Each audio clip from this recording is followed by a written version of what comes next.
The room was silent, but the tension was thick enough to cut with a knife. The lights of the studio cast a sharp glow over the sleek, modern set.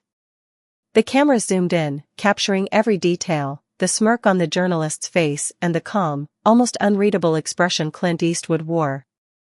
"Clint," the journalist began, leaning back in his chair with the practiced confidence of someone used to holding an audience. "With all due respect, don't you think your time has passed? I mean, the world's moved on. The old cowboy grit, the tough guy act, that's ancient history now, isn't it?" The words hung in the air. The live audience, usually quick to laugh or clap, fell eerily quiet. Some leaned forward, sensing the moment might turn into something bigger than just an awkward question. Eastwood didn't flinch. He didn't rush to fill the silence. He simply stared at the journalist, his blue eyes steady and sharp, like they had seen far more than the man across from him could ever imagine. The journalist, clearly emboldened by the lack of an immediate response, chuckled and waved a hand dismissively. "I mean, come on. In today's world, who still looks up to some guy squinting at the horizon, talking about toughing it out? The world's more enlightened now. Don't you think it's time people moved past the Eastwood way of thinking?" A few scattered murmurs rippled through the audience. Some nodded, others exchanged uneasy glances. After all, it wasn't every day someone challenged a legend like Clint Eastwood on live television. And then Clint leaned forward. Slowly. Purposefully. The journalist's smile flickered, just for a moment. "Son," Eastwood said, his voice low and firm, "the world's always been complicated. Fancy words and new trends don't change the fact that life's tough. You either stand up to it, or you let it run you over. That's not ancient history. That's just history repeating itself." The journalist opened his mouth to reply, but Eastwood wasn't done. "You think grit goes out of style? Integrity? Self-reliance? These aren't fashion trends, they're the backbone of every generation that ever built something worth remembering. You can mock it if you want. But when life knocks you flat, it won't be hashtags and hot takes getting you back on your feet." The silence that followed wasn't awkward. It was heavy. Real. The kind that makes people rethink everything they just laughed at. The journalist blinked, clearly caught off guard. He glanced toward the control room, maybe hoping for a cue to cut to commercial, but the producers weren't about to interrupt this moment. Eastwood sat back in his chair, calm as ever. "Now, if you've got a real question, ask it. If not, don't waste my time trying to score points. I've been around too long to play that game."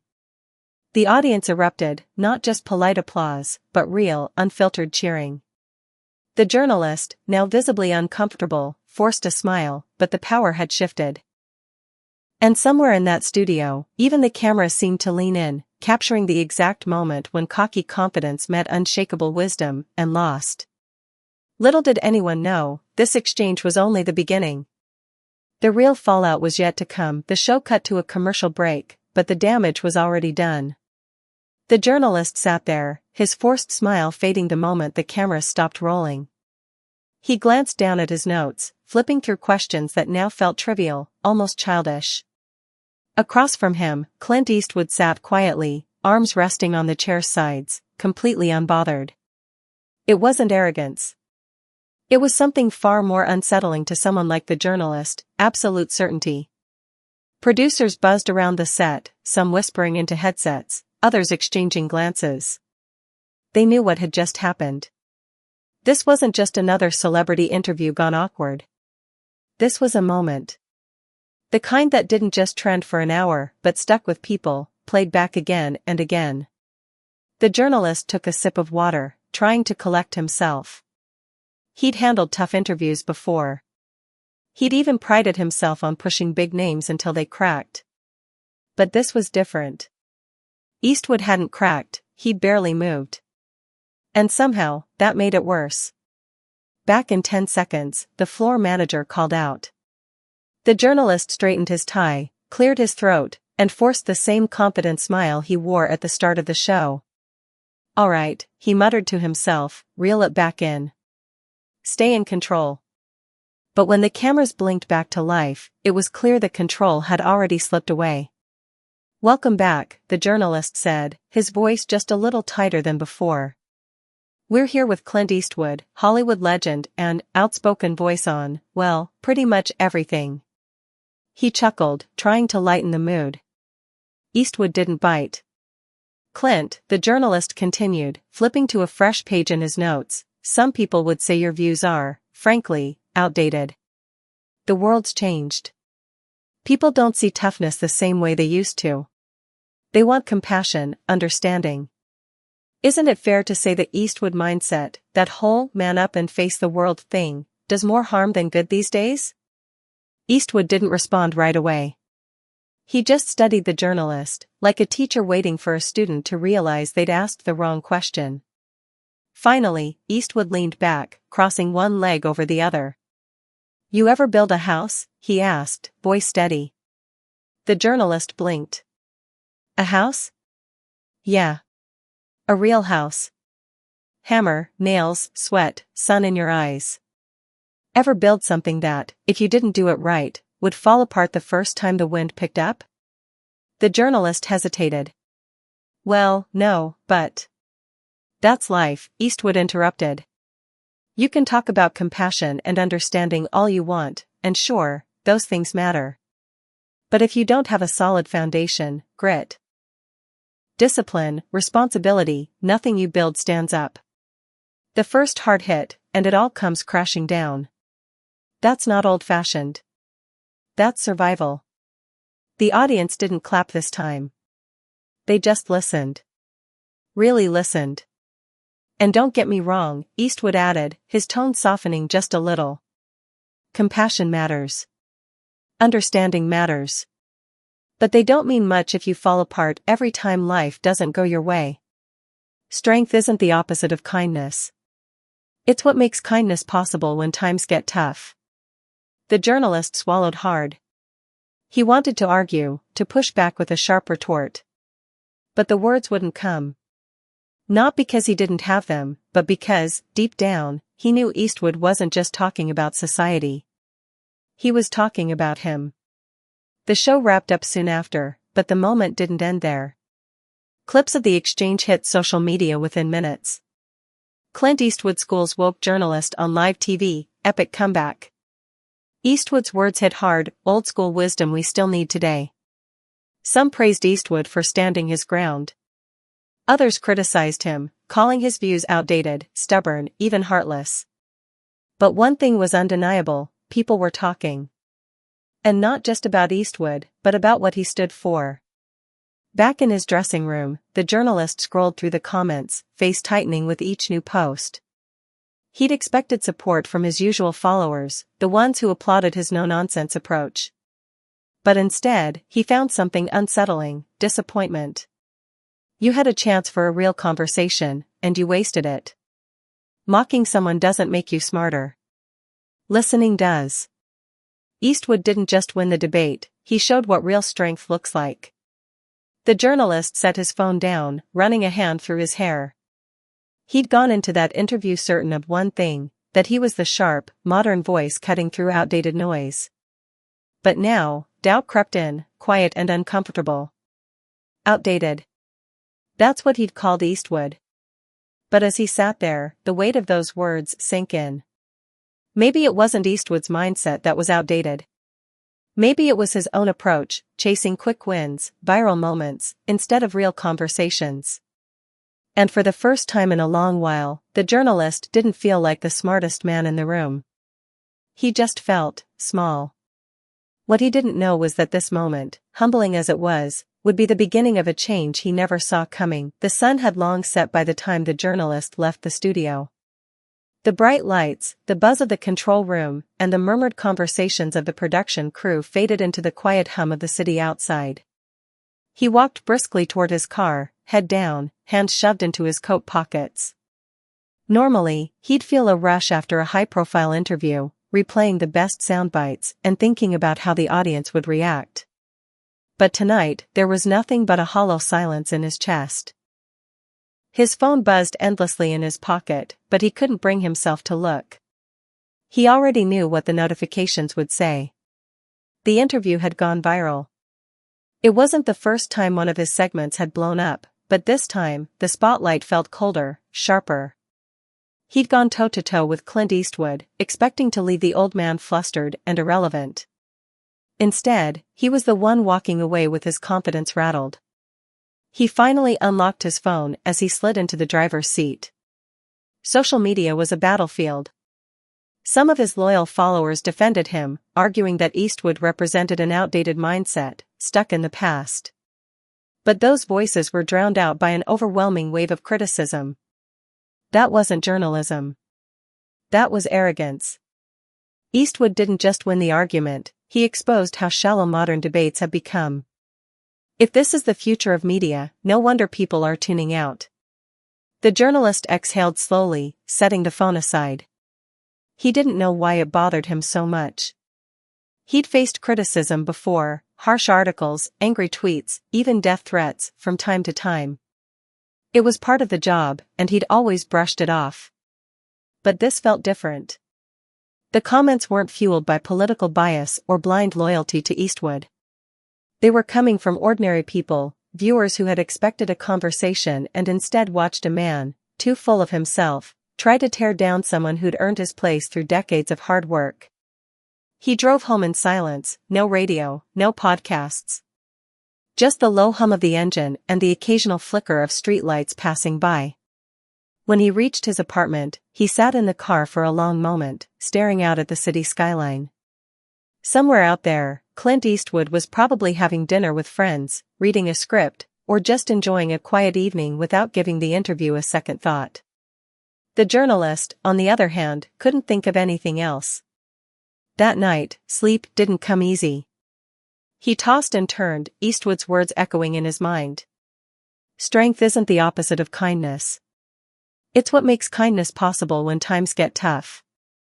By morning, the interview had been clipped, memed, and dissected from every angle. Major news outlets picked it up. Some praised Eastwood for his wisdom and composure, while others criticized the journalist's approach, calling it performative outrage rather than genuine reporting. But one article stood out. It wasn't from a major news site but from a small blog focused on media ethics. The headline read, "When did journalism stop being about listening?" The journalist clicked the link, expecting another scathing critique. Instead, the article was thoughtful, almost compassionate. The problem isn't asking tough questions, the writer noted. It's forgetting why we ask them. Journalism was never meant to be a stage for personal ego. It was meant to be a bridge between experiences, generations, and perspectives. When that bridge collapses under the weight of arrogance, everyone loses. The Eastwood interview wasn't just a clash of old and new, it was a reminder of what we risk losing when we value winning over understanding. The journalist sat back, the glow of the screen reflecting in his tired eyes. He'd spent years building his career on sharp wit, quick comebacks, and viral moments. It had worked, he was successful, respected in certain circles, even admired by up-and-coming broadcasters. But now, for the first time, he wondered if he'd built his house, as Eastwood had put it, without a solid foundation. Later that day, he did something he hadn't done in a long time. He went to the network's archives and pulled up old interviews, not his own, but classics. Walter Cronkite, Barbara Walters, Edward R. Murrow. And yes, even past interviews with Clint Eastwood. What struck him wasn't the questions they asked, though those were sharp and well-crafted. It was the tone, the genuine curiosity, the respect for the person sitting across from them, even when opinions clashed. There was no hunger for a gotcha moment, no smug satisfaction in proving someone wrong.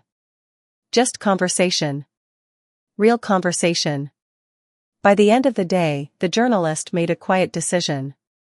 He wouldn't issue an apology, not because he wasn't sorry, but because words wouldn't fix what had been broken. Instead, he'd change the way he worked. Fewer ambushes, more listening. Less focus on sound bites, more focus on substance. It wouldn't happen overnight. He'd built a brand around confrontation, and changing that would mean losing some followers, maybe even a few opportunities. But for the first time in years, he felt something other than the hollow rush of fleeting success. He felt grounded. And somewhere, in a quiet corner of Hollywood, Clint Eastwood probably wouldn't even hear about the journalist's change of heart. But if he did, he'd probably just nod, tip his hat, and get on with his day, because for people like Eastwood, the win isn't in the argument. It's in the lesson learned. Days turned into weeks, but the interview's ripple effect didn't fade. It was everywhere: morning news segments, late-night talk shows, even podcasts that usually stayed clear of Hollywood drama. Yet, amid all the noise, Clint Eastwood remained silent. No follow-up comments, no social media posts, nothing. The journalist, however, couldn't escape it. Every time he walked into the newsroom, someone was talking about it. Some colleagues tried to downplay it, brushing off Eastwood's words as old-school bravado. But others, the ones who'd been in the business long enough to know better, gave the journalist quiet looks of understanding. They didn't have to say it out loud, he'd crossed a line, and everyone knew it. One afternoon, as he sat in his office scrolling through yet another article dissecting the interview, his phone buzzed. A message from an unknown number. "If you're done licking your wounds, meet me at Kelsey's Diner. 2 p.m. Eastwood." The journalist blinked. He reread the message twice, half expecting it to be a prank. But something about the bluntness, the lack of fluff, felt authentic. He hesitated. What was the angle here? Was Eastwood planning to rub salt in the wound, gloat about how he'd won the interview? It didn't seem like his style, but the journalist had already underestimated him once. Curiosity won. At 1:55 p.m., he pulled into the parking lot of Kelsey's Diner, an old-school spot tucked away from the busy streets. The kind of place where the coffee was always hot, the pie was homemade, and the waitresses called everyone hon. Inside, it didn't take long to spot Eastwood. He sat in the corner booth, nursing a black coffee and reading a newspaper. No entourage, no cameras. Just a man in his 90s who somehow still looked like he could outwork men half his age. The journalist approached, suddenly feeling like a kid called into the principal's office. Eastwood glanced up, gave a slight nod, and gestured to the seat across from him. "Figured you'd come," Eastwood said, folding the newspaper and setting it aside. "Honestly," the journalist admitted, "I almost didn't." Eastwood chuckled. "Yeah, I bet. Sit down. Coffee?" The journalist nodded, and a waitress appeared like clockwork, pouring him a cup without asking. The two men sat in silence for a moment, the din of the diner filling the gaps. "So," the journalist finally said, "what is this? Round 2? You already won the first fight. Not sure what's left to talk about." Eastwood raised an eyebrow. "If you think that was a fight, you've missed the point entirely." The journalist frowned. "Enlighten me, then." Eastwood leaned forward, resting his elbows on the table. "Look, kid. I'm 42, the journalist interrupted.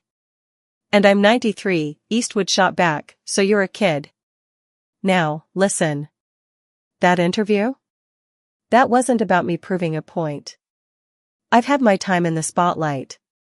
What do I care if people think I'm outdated? I've heard worse from directors when I was your age." He paused, letting the words settle. "What bothered me," Eastwood continued, "was watching someone with your talent waste it. You're sharp. Quick on your feet. But you're so busy trying to win arguments that you've forgotten why you started asking questions in the first place. Or did you ever really know?" The journalist opened his mouth to reply, but nothing came out. He'd spent years perfecting his on-air persona, the fearless interviewer, the guy who didn't back down. But when was the last time he'd actually learned something from an interview instead of trying to dominate it? Eastwood must have seen the conflict on his face, because he nodded slowly. "Thought so." The waitress returned, sliding a slice of apple pie in front of Eastwood. "On the house, Clint," she said with a wink before disappearing into the crowd. "Look," Eastwood said, picking up his fork, "you can keep doing what you're doing. Ride the wave until people get tired of the act. Or you can start asking real questions. Not the kind that make headlines, the kind that make people think. The kind that might even make you think. The journalist stared into his coffee, the steam curling upward like smoke from a dying fire. You know, Eastwood added, almost as an afterthought, when I was your age, I thought I had it all figured out. Thought toughness meant never backing down, never showing doubt. But life has a funny way of humbling you. And if you're smart, you let it. He took a bite of pie, chewed thoughtfully, then set down his fork. Anyway, that's all I wanted to say. What you do with it? That's your business. The journalist sat there, speechless, as Eastwood slid a few bills under his coffee cup and stood up. Take care of yourself, kid, Eastwood said, tipping an imaginary hat. And next time you sit across from someone, try listening more than you talk. You'd be surprised what you might learn. With that, Clint Eastwood walked out of the diner, leaving the journalist alone with a half-empty cup of coffee, a buzzing phone he had no interest in checking, and a head full of questions he wasn't sure how to answer. But one thing was clear, the story he thought had ended on that studio stage was far from over. In fact, it was only just beginning. The journalist sat in the booth long after Clint Eastwood had left. The sounds of the diner, the clinking of dishes, the low hum of conversation, the occasional burst of laughter, faded into the background. He stared into his coffee, the steam long gone, and thought about what Eastwood had said. When you sit across from someone, try listening more than you talk. You'd be surprised what you might learn. It was such a simple idea, almost obvious. Yet, it hit harder than any critique he'd ever faced. He'd built his career on quick wit and sharp comebacks, always looking for the next gotcha moment. But had he ever really listened? Had he ever given someone the space to share their truth without trying to twist it into a headline?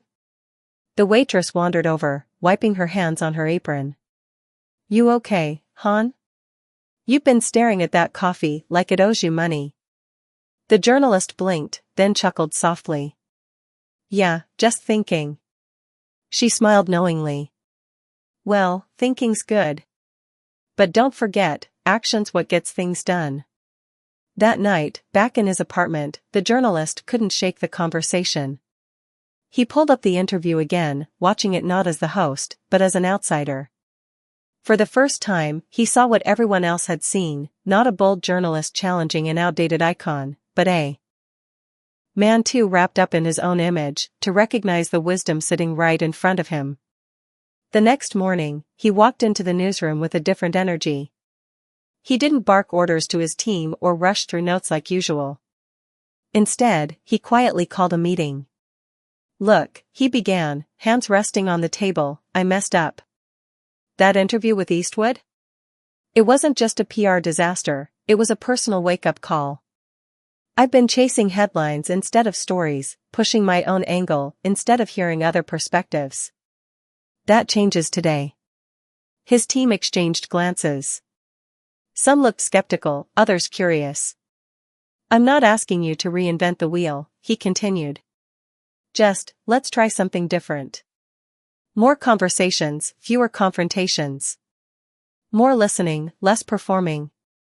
If it doesn't work, fine. But we owe it to ourselves, and our audience, to at least try. The change wasn't instant. Old habits die hard. But the journalist made a conscious effort. His interview softened, not in toughness, but in tone. He still asked hard questions, but now they came from a place of curiosity rather than challenge. He interrupted less, reflected more. And people noticed. Viewers who had once tuned in for the drama found themselves sticking around for something deeper. A few weeks later, the journalist received an unexpected envelope at the studio. No return address. Inside was a single sheet of paper with Eastwood's unmistakable handwriting. Nice start, kid. Keep building that house the right way. See? He smiled, folding the note carefully and tucking it into his wallet. It wasn't about winning or losing anymore. It was about learning, growing, and becoming the kind of person who didn't just chase moments but understood them. And somewhere, in a quiet corner of Hollywood, Clint Eastwood likely never gave the matter another thought. Because for men like him, the real victories were never about applause. They were about leaving something behind that made the world, and the people in it, just a little bit stronger. The journalist sat in his office, the note from Clint Eastwood tucked neatly into his wallet, like a reminder of the shift he was trying to make, not just in his work, but in himself. He had always prided himself on being sharp, quick to cut through the noise. But now, for the first time in years, he realized how much he'd missed by being so focused on winning debates instead of understanding stories. That week, he pitched a new segment to his producers, Conversations That Matter. No flashy graphics, no dramatic music, just honest, in-depth interviews with people from all walks of life. His team was hesitant at first. "Are you sure?" one producer asked. "People tune in for the fire. You start getting soft, and ratings might dip." The journalist nodded. "Let them dip, then. I'd rather build something real than keep playing a part." The first guest for the new segment wasn't a celebrity or politician. It was a retired firefighter who had quietly spent the last 20 years helping veterans transition to civilian life. There was no scandal, no controversy, just a man sharing his experiences, struggles, and hopes for the future. The interview wasn't rushed. The journalist asked fewer questions, but gave more space for answers. And when the firefighter spoke about losing friends both in the field and after coming home, the journalist didn't try to move the conversation along for the sake of time. He let the silence sit, heavy and honest. That night, the segment aired without much fanfare. The journalist didn't expect it to make waves. But the next morning, his inbox was flooded. Finally, an interview that didn't feel like a boxing match. This reminded me of why I used to love watching the news, stories that matter, not shouting matches. More of this, please. We're tired of the noise. The ratings didn't skyrocket overnight, but something more valuable happened. Trust started to rebuild. Viewers who had tuned out after the Eastwood debacle came back, curious to see if the change was real. And when they saw the journalist consistently showing up with humility rather than hubris, they stayed. One evening, while reviewing notes for an upcoming interview, the journalist's phone buzzed. Another unknown number. He almost ignored it but decided to answer. "Hello? Still talking less and listening more?" The voice was unmistakable. The journalist smiled. "Trying my best." "Good," Clint Eastwood said, his tone as steady as ever. "Just remember, it ain't about being perfect. It's about being honest. You'll mess up. Own it. Learn from it. That's the job." The journalist chuckled. "You sure you don't want my job? You'd be better at it." "Nah," Eastwood replied. "I already had my time. This is yours. Don't waste it." The line went dead, but the words lingered. The journalist sat back in his chair, staring out the window as the city lights flickered to life. He thought about how close he'd come to becoming just another talking head, loud, opinionated, forgettable. But now? Now, he was building something different. Something that might not make headlines, but might just make a difference. And that, he realized, was worth more than any viral moment ever could be. The journalist sat quietly in his office, the glow of the city skyline stretching beyond the window. Clint Eastwood's words, "Don't waste it," echoed in his mind. He'd always chased the next big moment, the next headline that would boost his reputation. But now, he was chasing something harder to define: substance, connection, truth. His producer knocked lightly on the door. "You've got the next guest lined up for Conversations That Matter." A little outside the usual. "Who is it?" the journalist asked, setting down his coffee. "Beth Reynolds. Former schoolteacher, now running a community center for at-risk youth. No scandals, no political angle. Just life experience." The journalist nodded. "Perfect. Book her." The next morning, as the cameras rolled, the interview began like any other. polite introductions, a brief overview of her background. But as Beth spoke about the kids she worked with, their struggles, their resilience, the journalist found himself leaning in, not out of professional obligation, but genuine interest. "And what keeps you going?" he asked quietly. Beth smiled, her eyes soft with the weight of years spent fighting uphill battles. "Hope. Not the flashy kind you see in movies. The quiet kind. The kind that shows up when a kid who's been written off aces a math test or gets their first job. That's what matters." For once, the journalist didn't jump in with a follow-up. He let her words settle, just like Eastwood had let his settle during their diner conversation. The silence didn't feel awkward, it felt honest. After the interview aired, the responses were different from the usual buzz. There were fewer dramatic headlines and more personal stories flooding the show's inbox. "My son struggled with school for years. Hearing Beth's story gave me hope. Thank you for sharing this. This interview reminded me why I became a teacher." We forget how much power we have to change lives, one person at a time. Finally, an interview that doesn't treat people like props. "More of this, please."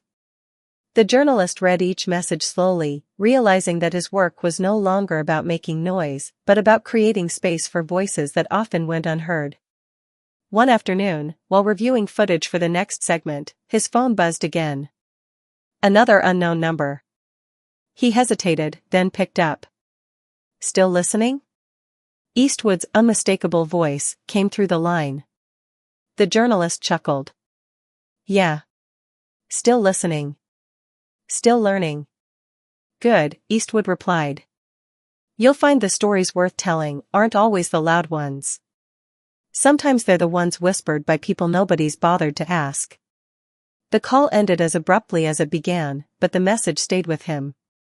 From that point on, the journalist approached each interview differently. He didn't just prep for the tough questions. He prepped for the human ones, the questions that revealed character, resilience, and heart. And slowly, something shifted, not just in his career, but in how he saw the world. The power of storytelling wasn't in proving someone wrong, but in understanding why they believed what they did in the first place. Weeks turned into months. The show didn't top the ratings charts, but it carved out a loyal audience, viewers who tuned in not for conflict, but for clarity. One evening, after wrapping up an especially moving interview with a hospice nurse, the journalist stepped outside the studio. The air was crisp, the city buzzing quietly around him. He pulled out his wallet and glanced at the worn note from Eastwood. "Nice start, kid. Keep building that house the right way." "See?" He smiled, tucking it away. The house wasn't finished, but the foundation was finally solid. And somewhere, far from the noise of studios and headlines, Clint Eastwood probably never thought twice about the impact of a single conversation in a quiet diner. But for one journalist, it had changed everything. The journalist's life had settled into a rhythm, one that felt more grounded, more purposeful. His show, Conversations That Matter, wasn't dominating ratings, but it was earning something far more valuable: trust. Each interview revealed new layers of life, stories that didn't scream for attention, but quietly demanded respect. One evening, after wrapping up an interview with a Vietnam veteran who'd spent decades advocating for mental health services, the journalist leaned back in his chair, rubbing his temples. His producer walked in, holding a folder. "Got an interesting request," she said, dropping it on his desk. He glanced at the label, Eastwood Productions. The journalist sat up straighter. "You're kidding." "Nope. Looks like Clint's working on a documentary about resilience, people who faced the odds and kept going. He wants you to help conduct the interviews. Off camera, behind the scenes." "Said you'd know why." The journalist stared at the folder for a moment, then chuckled softly. Of course Eastwood would pull something like this, no fanfare, no long-winded explanation. Just an opportunity to keep learning, keep listening. A week later, he found himself on a small set in Carmel, California, Eastwood's quiet hometown. No big production crews, just a couple of cameras, a skeleton crew, and Clint himself, standing near the coffee station like he owned the place, which, in a way, he did. "Didn't think you'd actually show," Eastwood grunted, handing the journalist a cup of black coffee. The journalist smiled. "Figured I'd keep building that house the right way." Eastwood gave a rare, approving nod. "Good. Let's get to work." The first interview was with a woman named Gloria, a former factory worker who'd organized community aid during the recession. She spoke about neighbors pooling groceries, strangers helping each other with rent, and the quiet strength of ordinary people facing extraordinary times. The journalist asked the questions, but this time, there was no clock ticking in his mind, no rush to get to the next soundbite. He followed the conversation where it naturally led, just like Eastwood had taught him. After the interview wrapped, Eastwood wandered over, arms crossed. "See? The best stories don't need polish. They just need space." The journalist nodded, realizing how much his perspective had shifted. He used to think power came from controlling the conversation. Now, he saw it came from understanding it. As the days passed, the interviews piled up: veterans, teachers, single parents, small-town heroes. Each person carried a lesson, and the journalist absorbed them all. One evening, as the sun dipped behind the hills, Eastwood called him over. "Come on," Clint said, grabbing his jacket. "Let's take a walk." They strolled down a quiet path along the coastline, the waves crashing softly below. "You get it now, don't you?" Eastwood said after a while.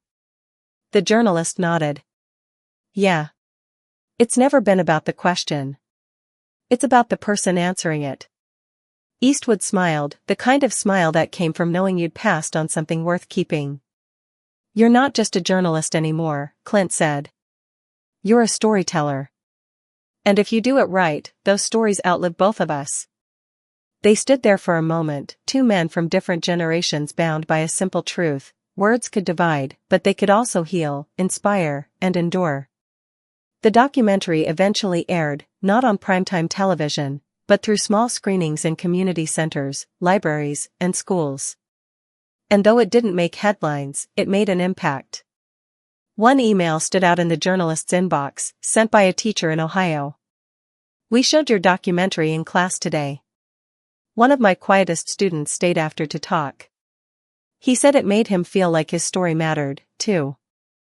Thank you for reminding us that everyone has something worth sharing." The journalist forwarded the email to Eastwood, adding just 2 words: "You were right." Clint's reply came a few hours later, as brief as ever: "Told ya, kid." And with that, the journalist realized something. The comeback Clint Eastwood had delivered on live TV wasn't just about putting a cocky interviewer in his place.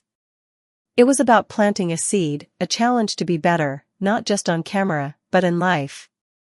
And he had risen to it. Not perfectly, not without stumbles, but with heart. Because in the end, the real victory wasn't in winning an argument. It was in understanding that everyone, whether a Hollywood legend or an ordinary person with an extraordinary story, deserved to be heard.